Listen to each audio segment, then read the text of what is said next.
بسم اللہ الرحمن الرحیم۔ حضرت ادریس علیہ السلام جوان ہوئے تو اللہ تعالیٰ نے آپ کو نبوت سے نوازا اور 30 صحیفے نازل فرمائے۔ نبوت ملتے ہی آپ نے دعوت و تبلیغ کا کام شروع کر دیا۔ مسلسل دعوت دینے کے باوجود تھوڑے سے لوگوں نے ایمان قبول کیا اور اکثر لوگ جھٹلانے اور ستانے میں لگے رہے۔ جب لوگوں کا ظلم و ستم حد سے بڑھ گیا تو اللہ تعالیٰ کے حکم سے اہل ایمان کو لے کر بابل سے مصر چلے گئے اور دریائے نیل کے کنارے آباد ہو گئے، اور آخری وقت تک لوگوں کے درمیان انہی کی زبان میں اللہ تعالیٰ کا پیغام اور دینی دعوت کا فریضہ انجام دیتے رہے۔ ان کی شریعت اور دعوت کا خلاصہ یہ تھا کہ توحید پر ایمان لاؤ، آخرت کی نجات کے لیے اچھے عمل کرو، تمام کاموں میں عدل و انصاف کرو، ایام بیض کے روزے رکھو، زکوٰۃ ادا کرو، نشاور چیزوں سے پرہیز کرو، شریعت کے مطابق اللہ کی عبادت کرو وغیرہ۔ وہ آخری وقت تک لوگوں کو دین کی دعوت اور اچھے کاموں کی نصیحت کرتے ہوئے 365 سال کی عمر میں اپنے خالق حقیقی کے دربار میں پہنچ گئے۔ حضور صلی اللہ علیہ وسلم کا معجزہ۔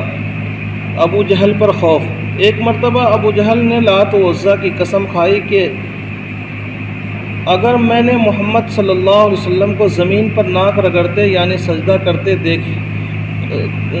کرتے ہوئے دیکھ لیا تو اپنے پیروں سے نعوذ باللہ اس کی گردن رون ڈالوں گا۔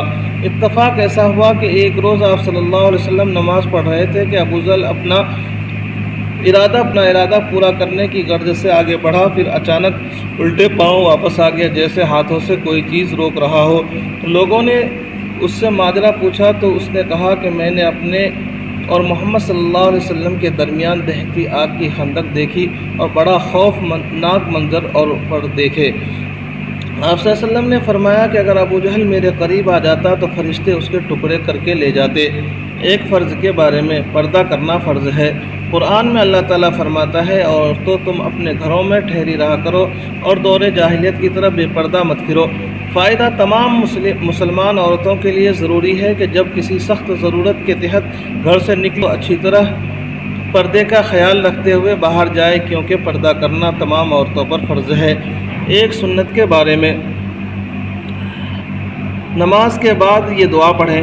رسول اللہ صلی اللہ علیہ وسلم نے فرمایا، اے معاذ، میں تم کو وصیت کرتا ہوں کہ کسی نماز کے بعد اس دعا کو نہ چھوڑنا۔ اللہم اعنی علی ذکرک و شکرک و حسن عبادتک۔ ترجمہ، اے اللہ اپنا ذکر و شکر کرنے اور اچھے طریقے سے عبادت کرنے میں میری مدد فرما۔ ایک اہم عمل کی فضیلت، نماز چاشت۔ رسول اللہ صلی اللہ علیہ وسلم نے فرمایا، جو شخص چاشت کی 2 رکعتوں کی پابندی کرتا ہے اس کے گناہوں کی مغفرت کر دی جاتی ہے، چاہے وہ سمندر کے جھاگ کے برابر ہوں۔ ایک گناہ کے بارے میں، کفر و شرک کا نتیجہ جہنم ہے۔ قرآن میں اللہ تعالیٰ فرماتا ہے، جو بھی اللہ تعالیٰ کے ساتھ شریک ٹھہرائے گا اس پر اللہ تعالیٰ نے جنت حرام کر دی ہے، اس کا ٹھکانہ جہنم ہے، اور ایسے ظالموں کا کوئی مددگار نہیں۔ دنیا کے بارے میں، دنیا کی چیزیں ختم ہونے والی ہے۔ قرآن میں اللہ تعالیٰ فرماتا ہے، تمہارے پاس دنیا میں وہ ہے ایک دن ختم ہو جائے گا، اور جو اللہ تعالیٰ کے پاس ہے وہ ہمیشہ رہنے والی ہے۔ آخرت کے بارے میں، رسوائی کا عذاب۔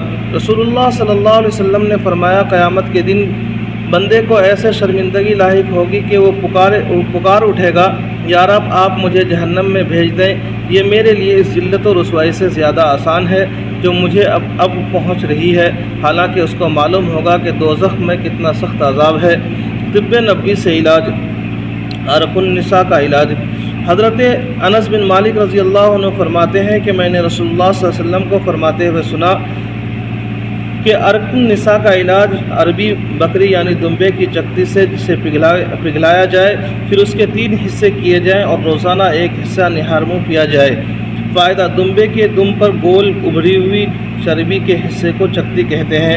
نبی کریم صلی اللہ علیہ وسلم کی نصیحت۔ رسول نصیحت فرمائی کہ قرآن کریم کی تلاوت اور اللہ تعالیٰ کے ذکر کا اہتمام کیا کرو، اس عمل سے آسمانوں میں تمہارا ذکر ہوگا اور یہ عمل زمین میں تمہارے لیے ہدایت کا نور ہوگا۔ اللہ تعالیٰ عمل کرنے کی توفیق نصیب فرمائے۔ ہمارے چینل کو لائک اور سبسکرائب اور فیس بک پیج پر فالو کریں۔